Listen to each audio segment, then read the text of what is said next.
EJK victims to diminish. Hindi mo kami makuha sa English mo. Hindi ka naman bagay sa mukha mo eh. Kahit mag-English, mag-Espanyol ka pa, kahit magsalita ka pa ng salita ng mga unggoy. Hindi kami mabibili. Putay na yung mukha mo. Tingnan mo. Mukha mo pa lang, sinungaling na. The victimhood of these people. Aling Sheila was in one of our activities holding the photo of her son. Ayan, si Aling Sheila, si Aling Sheila. Ano sabi niya? Ano sabi niya? That son had been killed last year. Oh, umamin. Namatay lang last year. O, ba't mo ginagamit? Actually, in a vigilante killing. Vigilante killing? Sabi nung kapitbahay ang pumatay dyan, kasama niya nga adik. Vigilante killing sinasabi mo. People were trolling her on social media. They were saying that Aling Sheila is a planted EJK victim. O, hindi ba totoo? Planted? Hindi naman nangyari nung ano eh. Panahon ni Pangulong Duterte. O, bakit nandiyan dyan? Aling Sheila actually lost 2 of her sons. Uy, may dalawa daw na anak. May dalawa. Generally, in the war against criminality, these 2 sons had been arrested during the time of Duterte. Oh, na-arresto nung time ni Duterte. Patay, buhay. Buhay, di ba? Namatay nito lang nakaraang taon eh. O so, ano ngayon? Kung halimbawa na-arresto nung time ni Duterte, akala ko ba lahat ng na-arresto nung time ni Duterte na mamatay? Hindi naman. Buhay naman pala. O anong problema doon? Asan ang extrajudicial killing doon? EJK ang usapan eh. Namatay yan. Last year lang. Noong panahon po ni Duterte ay naging biktima na po ito ng EJK. Ano yan? Namatay na sila noon, nabuhay ulit, namatay ulit noong 24. Tangina si Deadpool yan.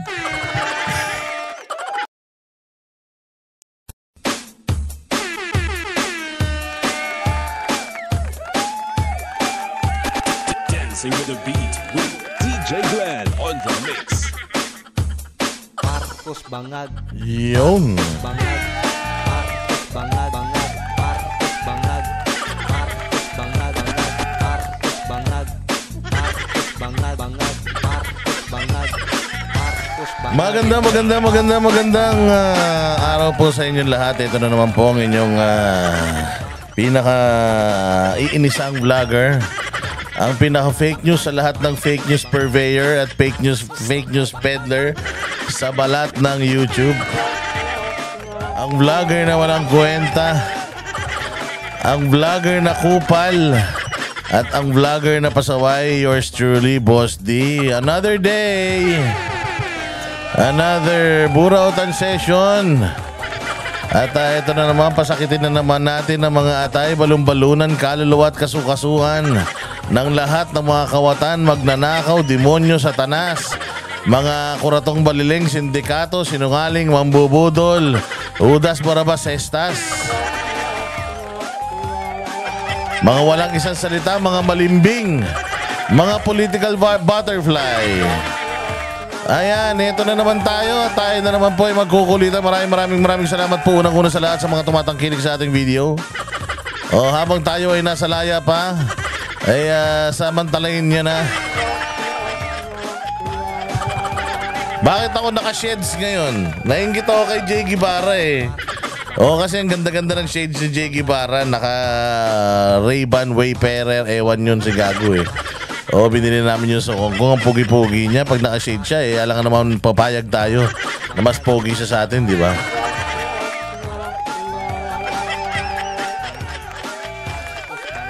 Ayan na nga. Diyos ko po, maraming salamat sa mga tumatangkilik sa ating mga pinaghihirapang mga videos. Oo, salamat naman natin yung tinatangkilik yung aking mga kabulastugan, kabubawahan at mga katangahan dito sa ating palatuntunan. Ang palatuntunang walang kwenta, ang palatuntunang may kinikilingan, at ang palatuntunang wala kayong matututunan. Ito na naman. Salamat sa inyong mga subscription. Salamat sa mga nag-subscribe sa ating channel, mga bagong subscribers natin. Rest assured na habang kayo nanonood dito ay walang hanggan ang inyong pagkatuwa Salamat din sa mga lumang mga subscribers natin na hindi tayo iniiwan. Maraming salamat din po, lalong-lalo na sa lahat doon sa mga super thanks. Yan ang mga importante sa lahat. Pinaka-importante sa lahat. Yung mga nagsusuper thanks, maraming salamat sa inyo, ha. Oy, by the way, meron po tayong isang channel, ha, yung Boss Dada TV Official. Oo, i-subscribe nyo din yun kasi gugurgurin to, bahala kayo, wala tayong tatambayan. Oo, mag-upload na rin po ako doon, kaya mag-subscribe na din kayo doon. Para naman na maging masaya na ang buhay natin pare-pareho, meron tayong ibang bahay na tatambayan. Kung sakaling matrace nila ito at kanilang mapahinto, meron tayong alternatibo. May Facebook page din tayo, ha. At meron pong website ang Banateros, ang www.banateros.com. Diyan nyo po mapapanood ng lahat ng mga live streams namin, pati yung mga live dyan sa SMNI. Mapapanood nyo po dyan ng updated. Di ba? Naku po, mga boss. Ano pa ba itong mga nababalitaan natin? May mga nababalitaan tayo, ha. May mga nababalitaan tayo na ang alyansa ng mga bugok, ang alyansa ng mga pusakal, alyansa ng mga walang silbi, alyansa ng mga walang nagawa sa Pilipinas, at alyansa ng mga kupal. Naku, nabawasan na po sila. Isa-isa na po silang nalalagas. Isa-isa nang nalalagas. Nung sila ay nag-sortie dyan sa may Laguna yata yun, eh. Nung sila ay nag-sortie sa may Laguna, mga boss, naku po, kulang sila ng isa. 11 na lang in-endorso nila. Walang yang yabang-yabang mo. Hindi ba, BBM, ang yabang-yabang mo? Di ba sabi mo, yung mga kandidato nyo, kompleto mula baba hanggang taas, bakit kulang na kayo? Ito pa, masaklap. Yung pinaka malapit pa sa presidente, yung kumalas, putang ina niyan. Manny Pacquiao, Panfilo Lacson, Camille Villar, Cayetano, Tito Soto. Hindi pa ba kayo susunod? Kung yung kapatid nga nasuklam na, eh. Dahil sabi ng ate, kasuklam-suklam yung mukha ng kapatid niya. Kasuklam-suklam yung mga pinaggagawa ng kanyang kapatid. Hindi pa ba kayo susunod? Mahiya naman kayo sa balat nyo. Akala ko ba mahal nyo bayang Pilipinas? Camille Villar, nanay mo, tatay mo, kapatid mo. Oo, ayaw sa ginawa ng campaign manager nyong walang alam sa buhay. Ba't nandiyan ka pa? Ikaw naman, Pia Cayetano, magaling kang abogado. At alam ko namang gigil ka sa mga Marcos. Ba't nandiyan ka pa? Kalas na. Iwanan nyo na si Abalos, tanga dyan. Si Abalos, si Pacquiao, iwanan nyo na si Lito Lapid, iwanan nyo na dyan. At ang aming kaibigan na si Senator Bong Revilla. Maraming nagawa sa Senado yan si Senator Bong. Pero lahat ng yan mawawalang bisa, masisira. Hanggat nandiyan kayo sa kampo ng mga traidor sa bayang Pilipinas. Nagkakalasan na. Suklam na suklam daw. Si Manang Aimee, breaking news, umalis na siya, ayaw na daw niya. Hindi na daw niya kayang tanggapin ang kagaguhan ng gobyernong ito. Sino ba presidente ng gobyernong ito? Yung kanyang kapatid. Yung kanyang kapatid na... Alam niyo, sabi ni Aimee Marcos, sa totoo lang, ako ang may pinakamalaking taya sa pagka-presidente ng kapatid ko. Bakit? Kasi pangalan namin yung nakataya. Dahil, pinaglihis sa bulbul na buhol-buhol. Etong utak nito ni Bongbong, yung mga nakapaligid sa kanya na may mga kanya-kanyang interes, sa sobrang tamad nito ni Bongbong. Pag may binulong sa kanya, putang ina, ginagawa na niya. Pag ginawa niya lahat ng bulong ng mga tao sa paligid niya, sino masisira? Di siya. Ano ba apelyido niya? Marcos. Kaya yun ang sinasabi ni Aimee. Ang sinasabi ni Aimee, yung kapatid niya, walang alam, walang ginagawa, kaya huwag kayong magalit. Magalit daw kayo sa nakapalibot sa kanyang kapatid dahil yun daw ang bumubuyo sa kanyang kapatid. Ba't ka magpapabuyo? Kung talagang matalino ka, ba't ka magpapabuyo? Tanga ka ba? So binubuyo daw ang kanyang kapatid. Di ba? Ganyan kaengot yan. Kapatid na mismo nagsasabi. Ate na mismo nagsasabi. na yung mamang yan, walang gagawing matino sa bayan yan. Nagkataon lang si Amy babae. Kung lalaki si Amy, baka siya naging presidente eh. Pero wala eh, babae eh. O so eto ngayon yung mga vlogger ni BBM Tanga. O kayong mga bugok, mga pinaglihi sa alipunga. O paano nyo ngayon iti-twist ito? Ultimong kapatid na malapit sa kanya, na nakakaalam lahat ng karakas niya, lahat ng mga putok niya, lahat ng mga buni, hadhad niya. Alam nitong kapatid niya lahat ng baho niya. Hindi na kinaya ng kapatid. Kayo pa kaya? Wala naman kayong alam, mga putang ina nyo. Kayong mga vlogger ni Bongbong na wala naman kayong alam, ni hindi nga kayo kasama sa GC ng mga ito. Kayong mga tanggol ng tanggol kay Bongbong na hindi naman kayo kilala personal nitong kupal na ito. O ito, kapatid na mismo ang umayaw, dirin-diri na. O at umaamin na itong kapatid niya na yung ginawa ng kapatid niya na pagpapahuli kay Pangulong Duterte ay labag sa batas. Ba't ka maniniwala sa mga vlogger na mga tanga? O eto, kapatid na. Putang ina, meron ka pa nalalaman unity. Eh dyan nga sa pamilya nyo, hindi nyo maayos yung awayan nyo. O tapos gusto pa ayusin ng Pilipinas. Ulul!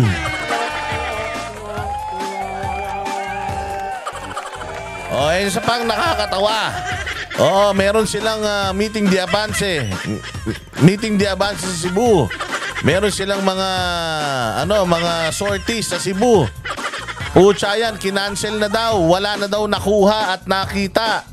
Wala na daw makuha at makita ng mga tao na dadalo sa kanila. Wala daw dadalo. Dahil visit na tao, mantakin mo kahit magbigay ka ng ayuda, wala nang pumupunta. Ayan o, sabi Alyansa Campaign Rally cancel din Cebu. Or Cebu backed out. Hindi na kasi makuha ang tao. Yan ang mga lumalabas ngayon, nagpapaikot-paikot sa social media. Meron pa daw sila sa Bulacan, meron pa daw sa Pampanga. Ba't ka pupunta ng Pampanga, Bongbong? Kapal naman ang mukha mo. Tinanggalan mo yung Pampanga ng tawag dito, yung kanilang yung kanilang award ba yun? Oo, tinawag silang the culinary spot. Tama ba? The culinary capital of the Philippines. Pucha, mga Kapampangan niya, mga galing magluto, yung mga kabalin niya, kapal ng mukha mo, pupunta ka sa Pampanga. Samantalang vinito mo yung sertifikasyon ng kanilang probinsya bilang culinary capital of the Philippines. Mga Kapampangan talaga, masarap magluto yan. Manyaman eh. Oo, manyaman. Ang mga pagkain dyan, mga buro-buro dyan, at saka yung mga sisig, ganyan, minudo, kari-kari, tinumis. Nako, sarap dyan sa Pampanga. Pupunta ka ng Pampanga, wala, babatuhin ka ng lahar. So meron daw silang sortie sa Bulacan, Pampanga, Jensan, Coronadal. Oo, pagkatapos ng Cebu. Pero wala, kinancel na daw yata lahat yan. Di na daw nakahakot ng tawa ng tao. People are mad. Yan ang sinasabi ko sa inyo. Kahit na ano pang kasinungalingan nyo, kahit na ano pang kakupalan ninyo, ay hindi na po uubra yan. Bakit? Hindi lang po sa buong Pilipinas. Bistado ang inyong mga gawain, pati sa buong mundo. Lahat. Kaya ito, kasapakat ang mga media. Nako po, kasapakat ang mga media kung ano-ano na naman nilalabas na mga balita patungkol sa mga Duterte. Meron demanda kay Pastor Kibuloy dahil daw ginamit yung jingle ng isang hip-hop artist na putang ina, di naman kilala. Diyos ko, alam mo naman gusto lang humingi ng pera. Sa pagkakaalam ko, kapag ka ikaw ay nagnakaw, kailangan ikaw yung original. Hindi ka rin naman original. Ang kapal ng mukha mo. Yung tono ng kiniklaim mo na copyright mo. Yung tono na kiniklaim mo, ninakaw mo lang din naman sa kanta sa Amerika. Mga ganyan, pera-pera lang yan. At saka, tinan mo, sinasakyan ng lahat ng media. Kasi nga, kasiraan na naman yan sa mga PDP laban.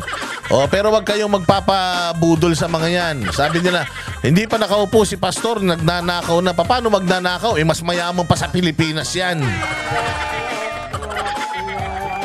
Nakakulong na yung tao, makapagnakaw pa rin. Ano ba naman yan? Oo para kayong si Torre ha. Si Torre sabi niya lumulusot daw sa dingding. At saka sa lapag si Pastor Kibuloy. O ngayon naman habang nakakulong yung tao, nagnakaw daw ng kanta. Diyos ko po, alam nyo ba si Pastor Apollo Kibuloy meron siyang 10 jingle? Meron siyang, ang dami-dami niyang jingle. Kami nga may ginawa na jingle para sa kanya eh. Di hamak na mas maganda rin sa tono ng kupal na yun. O, tsaka isa pa, ang isang kanta, kapag hindi mo pinagkakitaan, hindi ka pwedeng magdemanda. Pinagkakitaan ba yung kanta na yan? Hindi naman. Ginamit lang siguro. Kung halimbawa totoo yung claim mo, baka nagamit lang. O katulad ako, itong kantang to, ginagamit ko. O halimbawa, yung kantang pinatugtog ko sa sasakyan ko, narinig ng ibang tao, ginagamit ko rin yun. O alam nga naman, pwede na akong pwede na akong mademanda doon. Wala kayo dyan. Ano lang yan? Sinasakyan lang nila yan. Malamang sa malamang, makikita nung oy, nagrereklamo ka? Kanino, kay pastor? Tara, samahan ka namin. Putang ina, mukha namang walang tira sa buhay yung kupal na yun. Paano nyo ma-afford yung mga demanda na ganyan? Meron na naman mga nagpapa-under dyan. Alam na natin yung ganyang style. Nagagamitin nyo yung mga ganyan para masira ninyo yung mga kandidato ng PDP. Pero hindi. No amount of paninira can outshadow yung ginawa ninyong pagtataksil sa bayang Pilipinas. Yung pagpapadala nyo kay Pangulong Duterte sa dahig. Walang makakapantay dyan. Yan po ang pinakataksil na nangyari at naganap sa history ng Pilipinas. Kung yung pinaka magnanakaw at pinakagagong presidente na si si Marcos Sr. Nung panahon ng tatay ni Bongbong, naitala yung pinakamalaking pagnanakaw sa history ng corruption sa buong Pilipinas at sa buong mundo. Ngayon naman, panahon ng anak, naitala ang pinakamalaking pagtatraidor sa bayang Pilipinas.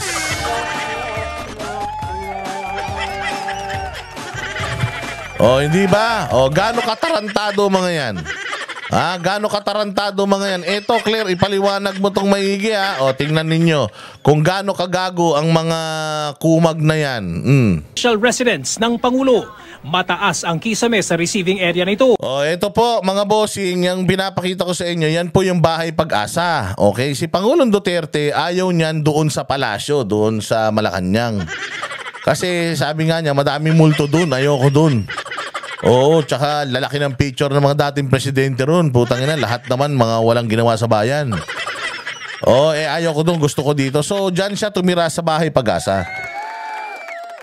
Yung Bahay Pag-asa na yan, dyan siya tumira ng 6 na taon. Yung Bahay Pag-asa na yan, hindi yan gumanda. Kung anong itsura ng Bahay Pag-asa na yan nung tinurn over sa kanya, kung ano itsura ng Bahay Pag-asa na yan nung tinurn over sa kanya, ganun na yun. Hindi na nila dinagdagan. Bakit hindi nila dinagdagan? May mangilang-ngilang muebles, kaya lutang ang malawak na floor area. Mangilang-ngilang muebles. Wala raw balak sila Hanilet na dagdagan pa ang laman ng receiving area. Hindi, kasi hindi naman amin to. Hindi, kasi hindi naman amin to. Hindi naman namin to. So, ba't mo pa dadagdagan yung gamit? Tsaka matutulog ka lang naman dito. May mga silya naman, may mga mesa naman. Okay na yan. Gagastos pa taong bayan. Di ba? So wala kayong pag nag-decorate ka dyan, nag-ano ka ng pera ng yun Pag nag-decorate ka dito, sino na naman gagastos niya? Wala naman kaming pera. Pera ng taong bayan gagastusin mo para sa convenience mo. Yung mga Pilipino, hirap sa mga bahay nila, papangit ng mga bahay. Tapos ikaw, maayos naman to, matutulugan mo naman, gusto mo pa pagandahin. Bakit? Diba? Bakit mo pa gustong pagandahin? Hindi naman sa'yo, una sa lahat. Tapos yung gagastusin mo dito, kung bumili ka ng isang upuan, isang kutsyon, 2 unan, gastos pa ng taong bayan yan. Sayang naman, may mga kanya-kanya naman kaming bahay. Tingnan mo, noong nanalo, etong buwisit. na mga Marcos na ito, anong ginawa dyan sa Bahay Pag-asa? Wala namang mali sa Bahay Pag-asa. Wala namang masama, wala namang pangit, maganda naman, livable naman. Pero anong ginawa ng mga kupal?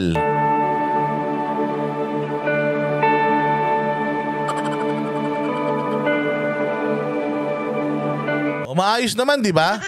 Pangit ba? Hindi naman. Maganda? Oo. May receiving area? Oo. May mga kwarto? Oo. May kortina? Oo. May ilaw? Oo. Bago pintura? Oo. Maganda naman yung pagkakagawa? Oo. Ang ganda nga. Native. May silya ba? May sopa? Oo. Meron. May TV? Meron din. May internet? Oo. May CR? Meron. May bidet pa. Hindi ba? May bathtub? Meron din. Pero hindi naman nagagamit. Di ba? Ang ayos-ayos. Tinan nyo ginawa ng mga kupal. 2 years later. 2 taon. Tangina, pag-upo nila. Kita mo, winarak. Tangina niyan, hindi ba? Bakit muwawa sa akin yan? Ang ayos-ayos naman. Sabi nga nila, why do you keep on breaking things that are not broken? Stop fixing things when it's not broken. Anak ng tinapay ang ayos-ayos, giniba. Alam nyo kung bakit giniba? Tangina niyan ha. Boto kayo ng boto ng mga elitista. Yan.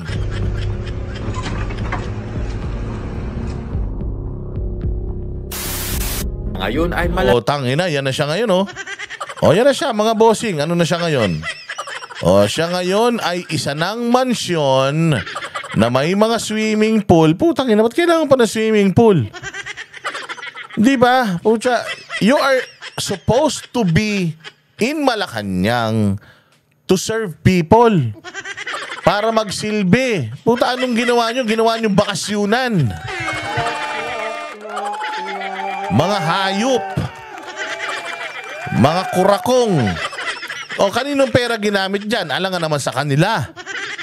Pera ng taong bayan yan, ilang milyon, ilang daang milyon ang pinagawa nila, baka bilyon pa yan kasama muebles. Sino nagbayad niyan? Putang ina, taxpayers money. Kaya sinasabi ko sa inyo, bagamat ito'y pag-aari ng gobyerno, ang sinasabi ko, bakit kailangan tayong gumastos nang hindi naman kailangan? Tapos hinahabol ninyo si BP Sara sa ilang milyon lang na notice of disallowance na hindi naman ninakaw. Napunta naman sa mga operasyon, napunta naman sa mga dapat puntahan. Hinahanap ninyo pero ito hindi nyo nakikita. Okay ba yan? Okay nang ina nyo, kayong mga tagapagtanggol ni Bongbong, nakakaligo ba kayo sa swimming pool dyan? Nakakapunta man lang ba kayo dyan? Balita ko, pinakain nung minute kayo, pinakain sa inyo, insimada. Mamahalin naman yung insimada na yun kasi insimada na yun gawa dyan sa Valle Verde. Parang tila mo 150 pesos ang isang insimada na yun. Masarap talaga yun. Pero tangina nyo, hanggang insimada lang ang binibigay sa inyo. Tapos tanggol kayo ng tanggol. Ay, sa bagay. Sa bagay. Hindi nga lang pala insimada. Pero ito ginawa nila Ito ginawa nila dyan sa bahay na yan. resort na ang vibe dahil sa swimming pool. Naging resort. Utayinan yan. Bakit ka gumawa ng resort sa Malacanang? Nandiyan ka sa Malacanang para magsilbi ka sa taong bayan. Alipin ka ng mga Pilipino tapos pabaha-bakasyon ka. Si Pangulong Duterte, kakain lang sa bahay, may lechon na maliit. Putang ina, galit na galit kayo. Samantalang itong first family, ina, ginawang ganito yung Malacanang, hindi naman kanla. Sabi nila, mapapakinabangan naman yan ng mga susunod na presidente. Putang ina, hindi naman kasing elitista nyo at kasing luho ninyo yung susunod na presidente. Yung susunod na presidente si VP Sara, putay na, hindi naman yun hindi naman yun magnanakaw. Hindi naman yun sanay sa karangyaan. At saka dapat, kapag naging presidente ka ng Pilipinas na mahirap, di ba mahirap ang Pilipinas, naging presidente ka ng bansang mahirap, dapat mamuhay ka ng frugal. Mamuhay ka ng humble. Takin mo lahat ng tao sa paligid ninyo naghihirap tapos kayo pa resort feeling kayo. Diba? Yan ang dapat na sinisilip ng taong bayan, hindi yung mga kung ano-anong kagaguhan sa itong pamilya to dapat tinatapon sa Mars. Oo, dahil nagpapadala na ng mga aso doon si Elon Musk.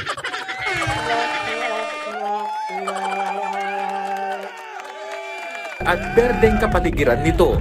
Ayon sa arkitekto nito, Mismong si First Lady Luis Araneta Marcos ang may ideya kung paano Ayun na, ginawang garden, oh. Isipin mo yan, pera ng taong bayan yan. Nakakapasok ba tayo dyan? Nakakapag-swimming ba tayo dyan?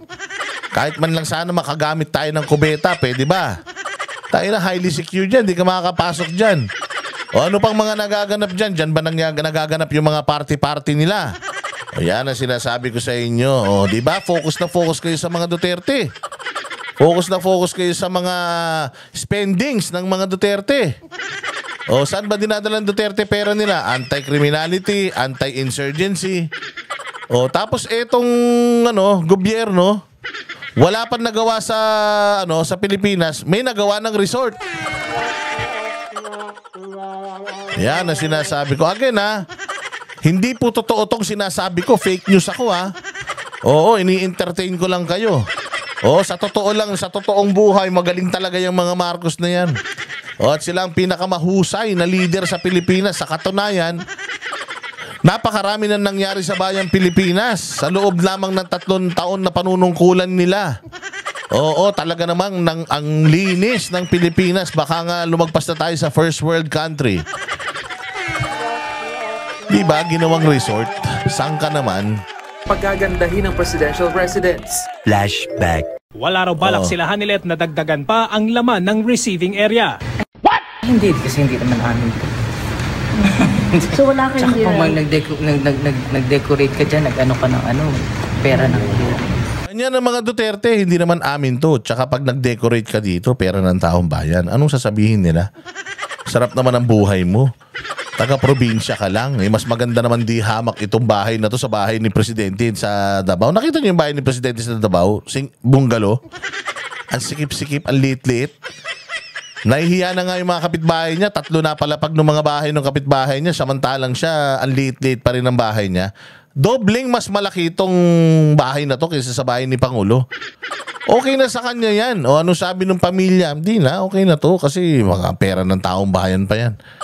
Oo, wag naman. O di ba ganyan ang mga, ayan ang magnanakaw? Yan yung mga abusado. Utangin na to mga mainstream media na to. Tsaka kayong mga tulonggis na mga tagapagtanggol ng mga Marcos. Putangin na nyo, nakaswimming na ba kayo dyan? Kung di pa kayo nakaswimming dyan, tigil nyo na yung pagtanggol-tanggol dyan kay BBM na yan, ha? Nice. Anak ng tinapay, meron pang racing simulation. Anak ng sasarap ng buhay. Taxpayers money yan. Huwag nyo sabihin hindi. Huwag nyo sabihin hindi taxpayers money yan. Nandiyan yan sa loob ng Malacanang. Di ba meron pang simulation? Putang na, nagre-racing pang mga tanga, Kaya pala ang hilig manood ng F1. Meron pang racing simulation, ha? Very good. Mismong si First Lady Luis Araneta Marcos ang may ideya kung paano pagagandahin ang presidential residence. Pati na racing simulator na madalas daw gamitin ni Presidential son Vincent Marcos. Wow, Vincent, ang sarap, ang swerte mo naman. Ang sarap naman siguro magkare-karera dyan, no? Gamit ang pera ng taong bayan. Oy, Boss Dada, mayaman sila. Paano mo nalaman na pera ng taong bayan yan? Again, kapag ka ikaw ay nasa public service, lalong-lalo na ikaw ang pinakamataas ang posisyon at ang pera ng taong bayan, ikaw ang may hawak, lahat ng suot mo, i-assume ng tao na pera ng taong bayan yan. Kaya ngayon yung sinasabi ni Pangulo at nakalagay din yan sa batas. If you are a public servant, if you're a public official, mamuhay kayo ng normal. Bakit? Kasi ang sweldong tinatanggap nyo ay sa mamamayan at ang Pilipinas hindi naman mayaman yan. Third world country po tayo. Mamuhay lang po kayo ng normal. Kung gusto nyo mamuhay ng bongga, umalis kayo sa gobyerno tapos gamitin ninyo yung pera nyo. But so long as kayo ang nasa kapangyarihan at pera ng taong bayan ang pinaggagagamit nyo, pati sa mga biyahe nyo, mahiya naman kayo. Meron pa kayong racing simulator. Diba? Utay na. Yung mga bata nga sa labas, kahit bisikleta, wala. Tapos kayo may racing simulator, ha? Talaga namang maiiyak ka. O, yan ang sinasabi ko. Lahat ng ito, may ebidensya. Oo, although fake news yan, kahit papaano, may ebidensya. Ganun tayo dito sa channel. No, di ba? Pinasasaya ko lang kayo, hindi totoo yan. Mababait ang mga Marcos, magagaling sila at hindi sila nagnanakaw ng pera ng taong bayan. Kayo talaga, oh.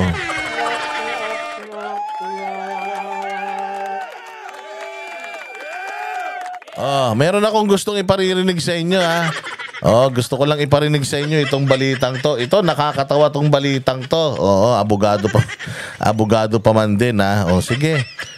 Eto, si Cristina Conti, dinipensahan si Aling Sheila. Kilala niyo si Aling Sheila? Si Aling Sheila, yung anak niya na adik, namatay noong 2024. Pero isinisisi nila kay Duterte. Ngayon, nahuli sila sa akto. Hindi nila ngayon alam kung anong sasabihin nila. Ngayon, ipinagtatanggol nila, wag nyo namang minamalit si Aling Sheila at iba pang biktima ng war on drugs. Ipapaliwanag ko sa inyo kung bakit si Aling Sheila ay kasama sa mga EJK. Tangina niyan. Tingnan niyo paliwanag. Tingnan niyo paliwanag nito ni ate. Ito si ate, di na nga maganda, di pa matalino. Sige, play natin.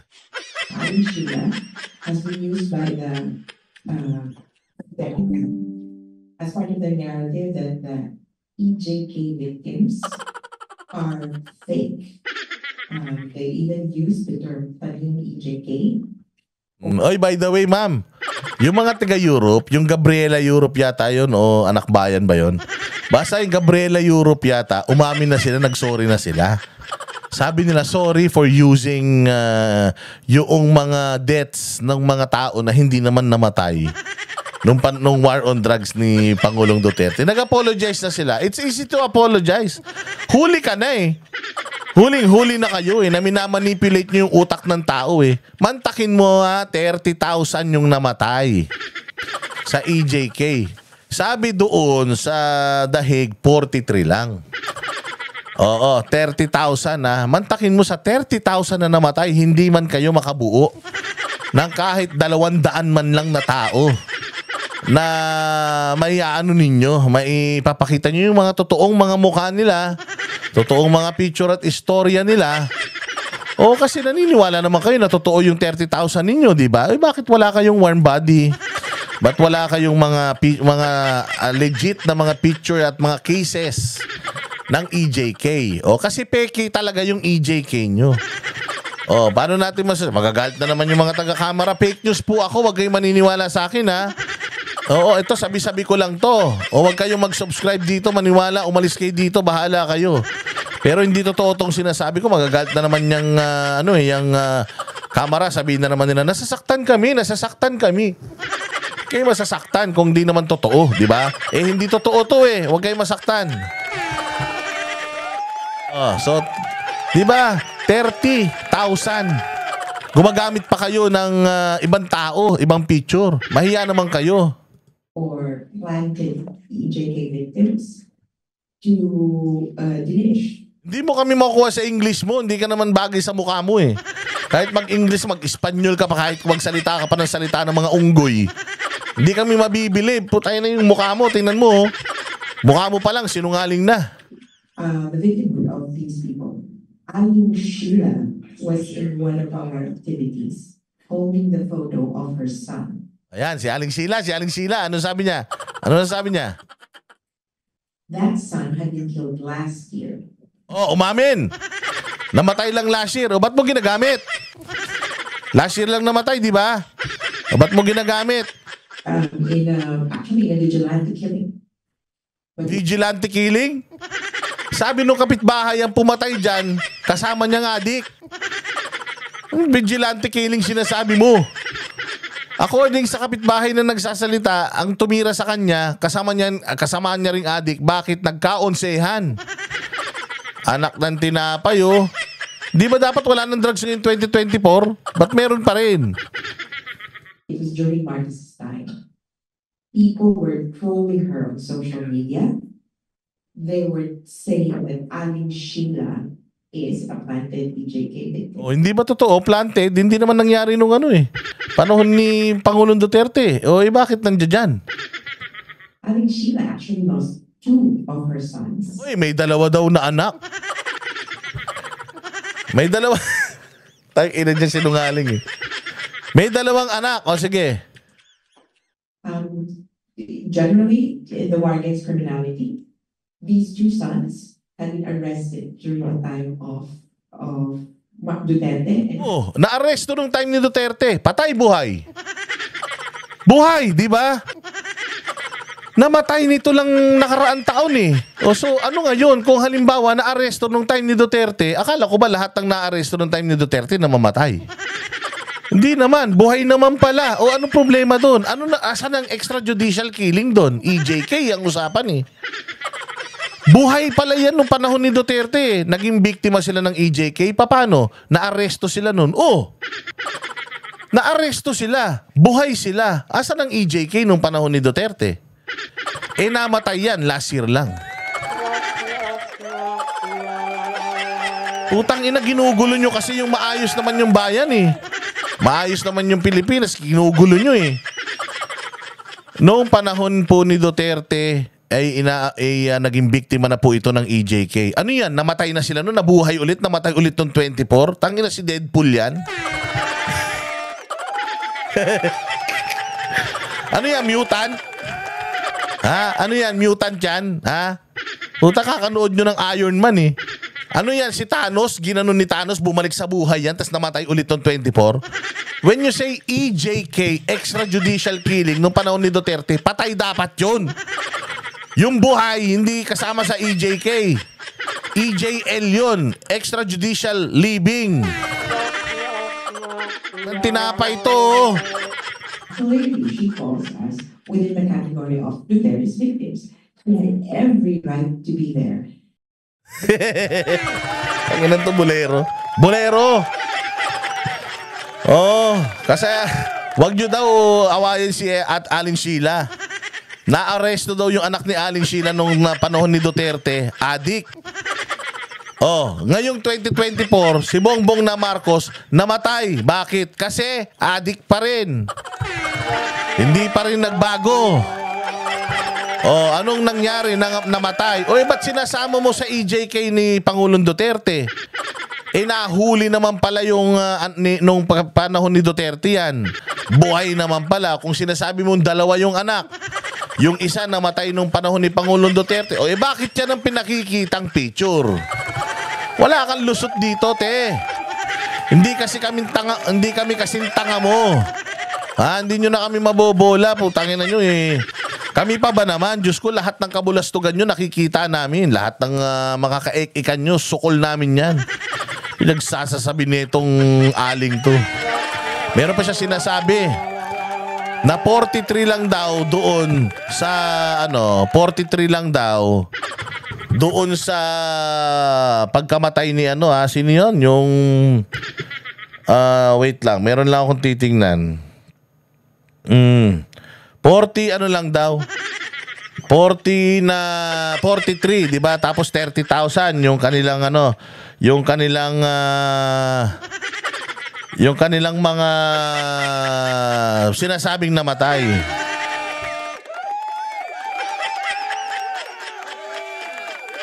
Tingnan lang natin. Meron lang akong titingnan na isang paliwanag na napakaganda.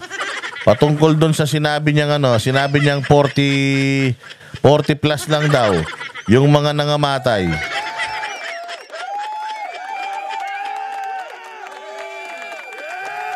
Hindi ko na mahanap. Tinatamad na yata akong hanapin. Pero ganito yan ganito po yan 40, sabi nila, yun daw, kailangan daw mapatunayan doon sa ICC na systematic yung pagpatay doon sa 43. Kasi pag systematic daw yung pagpatay doon sa 43, kapag systematic daw yung pagpatay doon sa 43, ibig sabihin pwede na daw gamitin yung 30 na namatay nung war on drugs para para kay Pangulong Duterte,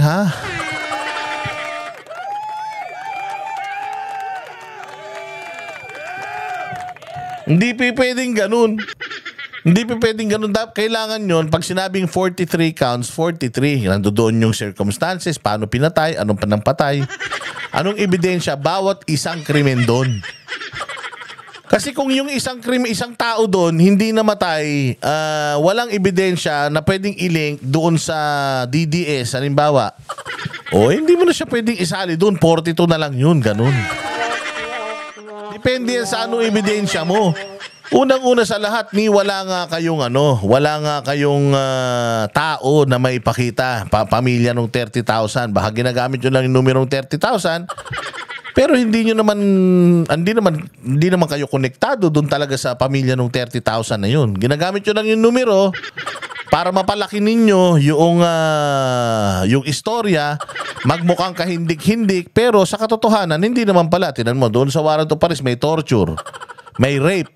Pagdating doon sa ICC, ang kaso, 43 counts lang ng murder. Tapos, suspected drug addicts, drug pushers, and criminals pa. Tapos si Pangulong Duterte, co-conspirator pa. Ibig sabihin, hindi siya yung pangunahin na suspect. Kumbaga parang sabwat lang siya. Pero siya yung unang tinapon sa dahig. Bakit? Ilan yung style niyo, bulok eh. Kasi sino ba yung pumatay dito sa mga ito? Police, di ba? O dapat ang uunahin yung mga chief of police nung panahon na yan. Si Bato, si Albayalde, si Eliazar. Sila dapat yung unang dinala doon. Bakit? Kasi sila yung police eh. Sila yung may command eh. Di ba? Direct ang mga tao nila, yung mga pulis na involved dyan sa mga namatay na yan. Kung talagang pinatay ng mga pulis yan, for example, yung yung kanilang logic, sundan natin. O di dapat nauna sila ba to? Bakit nauna si Duterte? Kaya nauna si Duterte kasi ginagamit nyo lang naman talaga yung ICC. Wala naman kayong paki talaga doon kala Albayalde, yung ibang mga dinidemanda rito. May paki lang naman kayo talaga. Kanino? Kay Duterte lang. Kasi akala ninyo na when you put Duterte in the Hague at hindi nyo ina-anticipate na sobra palang mahal ng taong bayan talaga si Digong, enough para magpunta lahat ng tao doon, maiskandalo yung ICC for the first time in history ng ICC to na may mga nagprotesta, napakawalan yung kanilang tinatry. First time yun. Kasi meron, mangilan-ngilan, pero ito sobrang dami. We are talking about tens of thousands of people na nagpunta dito. Hindi mo tens of thousands. Mga ilan libo? Ilan? Mga 5,000, ganon? O mga ganyan, libo-libong mga Pilipino nagpunta dyan para iprotesta itong pagkakahuli nila kay Pangulong Duterte. Ngayon, meron nilalabas na naman yung GMA7. Ano sabi ng GMA? Na ito daw ICC may jurisdiction daw. Jurisdiction. Putang ina nyo, kahit may jurisdiction dito yan sa atin, hindi yun ang punto. Hindi nga kinikilala ng gobyerno natin, nagsalita ng presidente, hindi nga natin kinikilala. Kaya may jurisdiction yan o wala, ang sabi ng mga buwaka ng ina, kapag ka lumapit sa Interpol, by all means, isusuko nila sa Interpol. Ganun po yun. So regardless, meron po silang saklaw nila tayo or hindi, presidente na natin at lahat ng mga tao dito ang nagsasabi ng hindi, ayaw namin. Hindi ICC ang may-ari ng Pilipinas, ang magdidesisyon pa din yung sovereign state which is yung Pilipinas. Ang problema nga kasi, kupal yung si Bongbong Marcos. So, ayaw pa din ang aminin, hindi si Bongbong, walang mastermind. Ano yan? Putang ina yan, laro-laro? Ano yan? Desisyon ni Torre? Desisyon ni Marbil? Nek-nek nyo.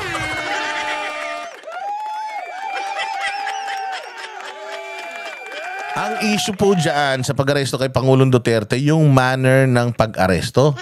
Papaano inaresto? Sumunod ba sa proseso? Sumunod ba sa proseso ng pag-aresto? O hindi sumunod? Bakit? O tingnan ninyo, sinasabi na nga ni Sinasabi na nga ni DOJ saka implement.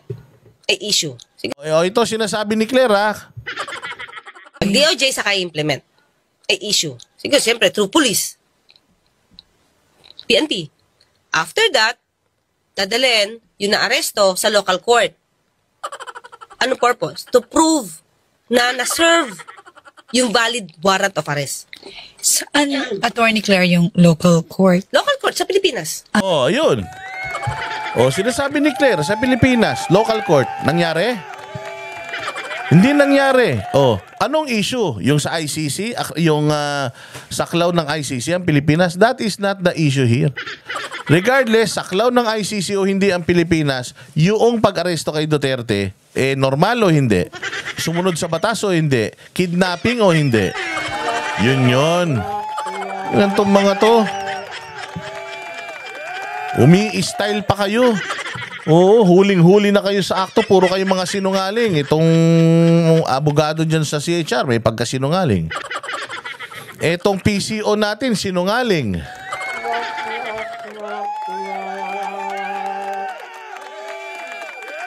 Oh, gusto niyo pa mainis?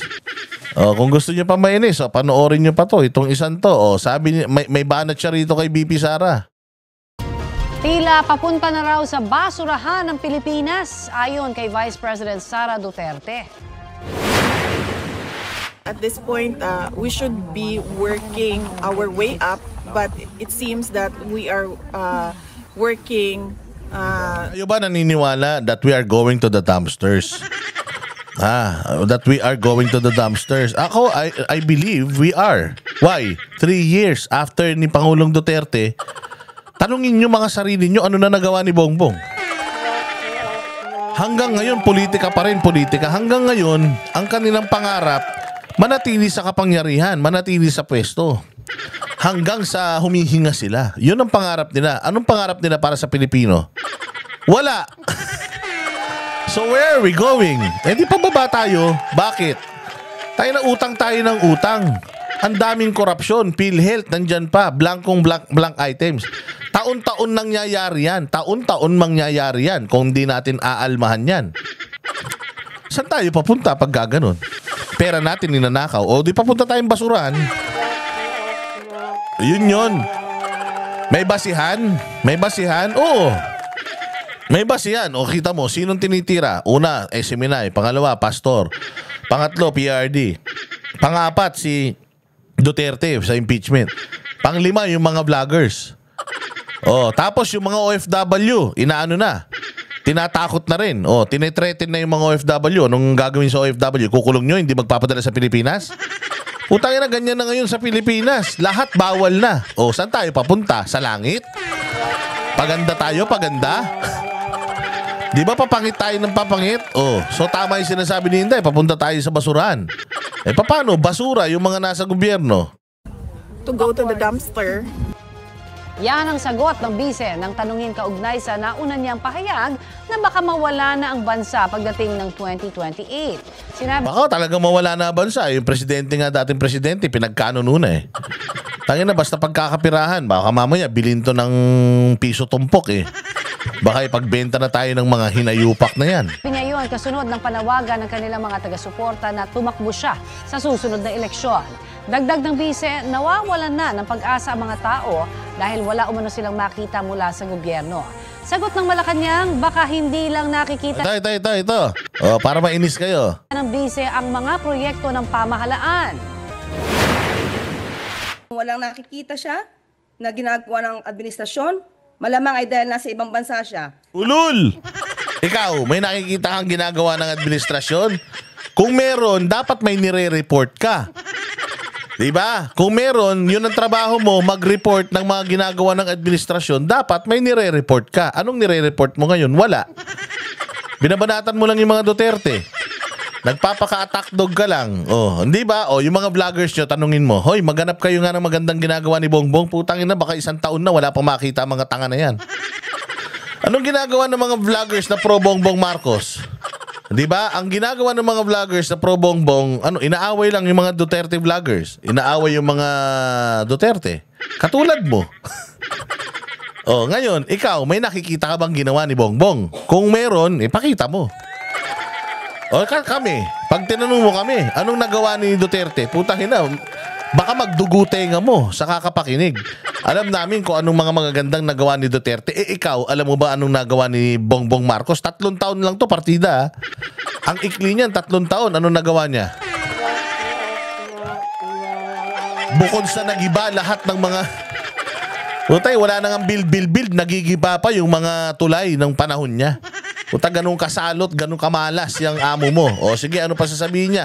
Wala daw si Inday, nasa abroad. Kaya hindi daw nakikita. O ito. Ang Pangulo po ay nasa bansa natin ngayon. O yun nga, nasa bansa natin ngayon. Anong ginagawa? Putang ina niyan. Ayun, nangangampan niya. Utal-utal. Oo, putol-putol magsalita. Ayun ang ginagawa. Putang ina, alam namin. Nagkalat sa social media. Pilipinas, nagtatrabaho. Samantalang ang tinatrabaho, anong tinatrabaho? Sabihin mo kung anong tinatrabaho. Oh, si Bongbong daw nasa Pilipinas, tatrabaho. Si Inday daw, pasyal-pasyal. Gago, kidnapin ko tatay mo. Gusto mo? Kidnapin ko tatay mo. Tingnan ko kung hindi mo sundan. Kung di ka ba naman tanga rin. Vice Presidente ay nawawala po. At nasa ibang... Hindi nawawala. Boba. Ang nawawala, hindi mo makita. Alam mo naman na nasa Netherlands eh. Nasa The Hague. Anong nawawala? Pag sinabi mo nawawala, hindi mo makita. Nabawasan yung susi ko. Nawawala. Ganun. Hindi mo makita. Tangin to, bobo. Ang bansa. Samantala, nasa The Hague na raw sa Biyernes ang common law wife ni dating Pangulong Rodrigo Duterte na si Hanilet Abancenia at... diba? Oh. Talaga to si Clero. Hinahamon kita, magpakita ka ng magandang nagawa ni Bongbong. Oh, putay na. Mantakin mo yung mga OFW, inaanuhan ninyo. Tinatakot-takot nyo. Tinatakot nyo na baka makasuhan sila. Tangina, sino kayo? Pakialam nyo. Ayaw nga nila magpadala. Ano magagawa nyo? Nanakawin nyo lang daw yung buwis.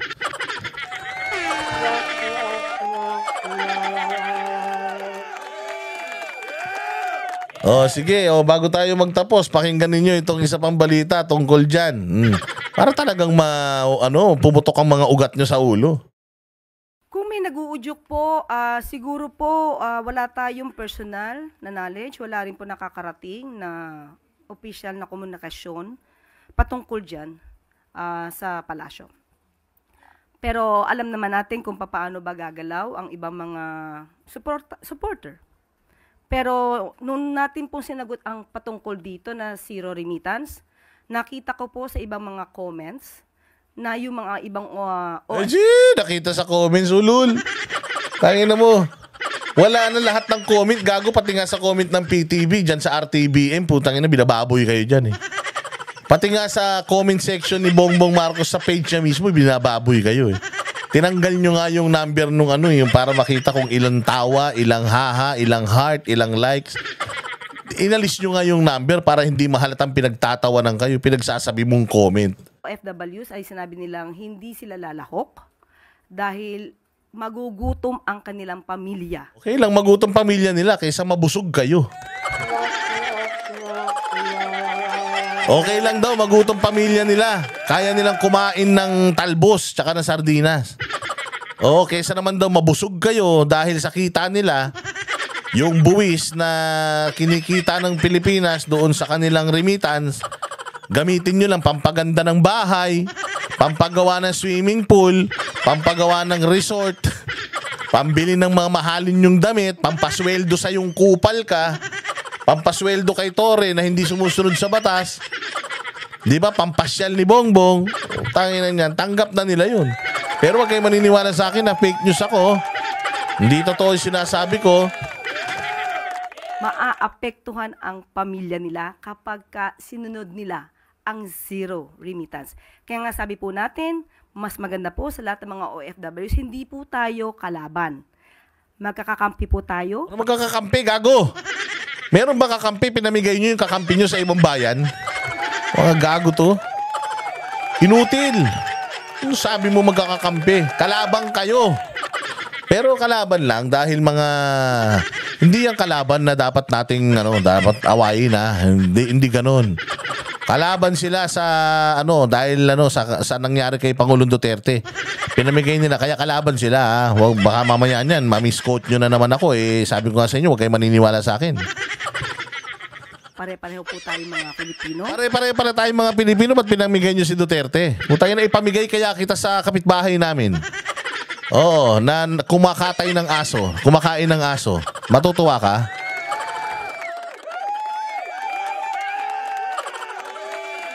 Ipamigay kaya kita sa Africa. Oo, para makatabi mo yung mga hayinang mga kamukha mo. Siguro magmasid lamang sila at iwasan na maniwala sa mga fake news dahil kung sila po ay... Walang fake news. Tangina, walang fake news sa mga sinasabi namin. Nagko-komentaryo kami. Naglalabas kami ng mga komentaryo. Dinidebunk namin yung mga kabubuhan nyo dahil mga bopols kayo. Yung mga tao matatalino na yan. Tangina, hindi nyo mabubudol ng mga media yan. Tinan nyo ginagawa kanila Gretchen Ho. Tsaka kanila Maris Umali sa Dahig. O nagpunta pa doon si Hey Darian na utangin na gusto na naman yatang sumupsop ng lollipop. Lollipop na may sapot. Lollipop na may supot pa. Hindi ba? Yan yung sinasabi ko sa inyo. Kita nyo, binababoy kayo ng mga tao doon. Why? Kayo mismo mga fake news kayo. Ikaw fake news ka eh. Fake news ka. Claire. Alam mo kung gaano ka fake news? Ha? Eto, ganito ka fake news, Pag DOJ saka i-implement, ay issue. Siguro, siyempre, through police. PNP. After that, dadalhin yung na-aresto sa local court. Anong purpose? To prove na na-serve yung valid warrant of arrest. Saan, Attorney Claire, yung local court? Local court sa Pilipinas. Ayan ganyan ka fake news. Ganyan ka fake news. Ito pa isang kagaguhan mo. Analyze nga natin si PBBM. Ano ang nakita niya kay Larry Gadon, kay Secretary Larry Gadon, para i-appoint siya as advisor for poverty alleviation? Anong meron? Ano ang meron siya para gumawa pa ng... Ganun si Claire dati, ganun na siya. Ano ang meron siya? Tangin na parang nilalangaw yung utak, no? Tangin na laging nagtatanong. Tangin na puro tanong eh. Chismosa eh. Posisyon. Bagong posisyon. At anong meron siya para paggastusan siya ng gobyerno, di ba? Akala mo napakahirap ng iniisip, nakatingala. Anong meron siya? Bakit napili siya ni Bongbong si Gadon? Bobo siya. May mga ganun pa siya. Wala sa iba. At wala pa sa ibang departamento na pwedeng gawin. Diba? Ang nakakataka part na ganito, ilan na ba ang advisor ni Pangulong Marcos maliban sa mga sekretary? Diba? Sinasabi mo, Claire, natatanga-tanga yung amo mo, ang dami-daming advisor. So, sinong fake news? Kami o ikaw? Sige, diretso pa natin tong kagagahan niya. Mauudyukan man mga ganitong klaseng panawagan at pagsasagawa ng mga activities laban sa gobyerno, hindi lamang po ang gobyerno ang maapektuhan, kundi mismo ang kanilang pamilya. Yusek, may nakikita din po ba kayong legal liabilities doon po sa mga nag-uudyok sa mga OFWs? Sa ngayon po, of course, kapag ka po ito'y nag-uudyok, meron po tayong sinasabing mga inciting to sedition ba? Wala nag-uudyok ha. Hindi natin inuudyok na hindi sila nagpadala. Ang sinasabi natin, choice nila yan, gusto nila yan, magagawa natin. Ganito kasi yan. Ano bang reason? Bakit sila nagaganyan? Visit sila sa inyo. Puro katarantado ang ginagawa nyo. Anong dapat gawin na Malacanang? Ayusin nyo kasi buhay nyo. Ayusin nyo sarili nyo. Tanggalin nyo to. Si Claire, baka sakaling umaayos kayo. Imbis na nakakapag-bridge Imbis na sana si Claire ang nagbi-bridge sa mga mainit na ulo ng mga supporters, followers, hindi puta siya mismo yung nagpapaaway Siya mismo yung comment ng mga walang katotoran kaya naiinis lalo yung tao So, imbis na nakasolve siya ng problema, nakadagdag pa siya sa problema. Ito po ay gustong sirain ang pagpapatakbo ng administrasyon. Ito'y makakasira sa ekonomiya ng bansa. Pero as we speak now, wala po tayong nakikita na ating sasampahan ng kaso. Wala pa po tayo sa ganyang... Puro kayo kaso. Tangin na nyo, baka maubos na mga Duterte supporters. Kakakaso nyo. Baka kayo na lang matira. Tayo na, pag kayo na lang natira sa Pilipinas, mamamaho kayo. Oo. Sitwasyon. Lastly, Yusek, sakali pong gagawin talaga ito ng mga OFWs at hindi magpapadala ng remittance, may hakbang din po ba ang gobyerno gaya ng pag-alis o pagsuspende sa kanilang mga benepisyo na ibinibigay din ng gobyerno? Thank you. Choice po kasi ng OFW kung sila'y magpapadala ng kanilang remittance o hindi. Wala po tayong hahadlangan kung ano man ang kagustuhan nila. Pero muli, tayo ay mananawagan sa mga OFWs. Ang gobyerno po ay hindi niyo po kalaban. Ulul! Hindi kalabang gobyerno eh. Bakit lahat ng ginagawa nyo hindi para sa Pilipino? Kung talagang hindi kayo kalaban, gumawa kayo ng mga bagay na para sa Pilipino at para sa Pilipinas. Sige na, hindi daw kayo kalaban. Hindi kalaban yung mga yan. Hindi natin sila kalaban ha. Walang nag-inciting dito to sedition, to rebellion. Tayo lang po ay naglalabas ng saloobin ng ating mga kababayan, lalong-lalo na ako, nagbabasa ako ng mga comment. Nakikita ko sa mga comment section yung inyong mga pinagsasasabi at yun din ang ginagamit natin dito sa ating content para makarating sa kinuukulan yung inyong mga sentimiento. By the way ha, importante po yung comment. Mag-comment kayo, nagbabasa yung mga yan ng comment kasi sabi ni Claire, binabasa niya daw yung comment. Ilagay niyo dyan sa comment section kung gaano kayo ka-in love kay Claire. Again, disclaimer lang, bago tayo magtapos, si Boss Dada po, wala po akong kwentang tao, ako po ay walang katuturan sa buhay, wala po akong narating sa buhay, wala po akong pinag-aralan. At lalong-lalong hindi nyo ako dapat na pinakikinggan. Lahat po ng mga pinagsasabi ko ngayong araw na ito ay puro kabalbalan lamang for entertainment purposes. Huwag kayong maniwala. Pagkatapos nyong marinig, ma-like ninyo, ma-share ninyo, kalimutan nyo na yung mga pinag-usapan natin ngayon. Ganon. Mabuhay kayo, magkikita-kita po tayo muli sa susunod na vlog. Maraming salamat po. At kasya nawa ang ating bayang Pilipinas. Kami ang boses ng masa, hindi natatakot. Katotohanan lang, di kami nalulunod. Walang bahid ng sismis, lahat ay totoo. Kahit sino ka pa, pag mali ka babanatan ka. Walang pinipili kulay, wala kaming kinikilingan. Basta para sa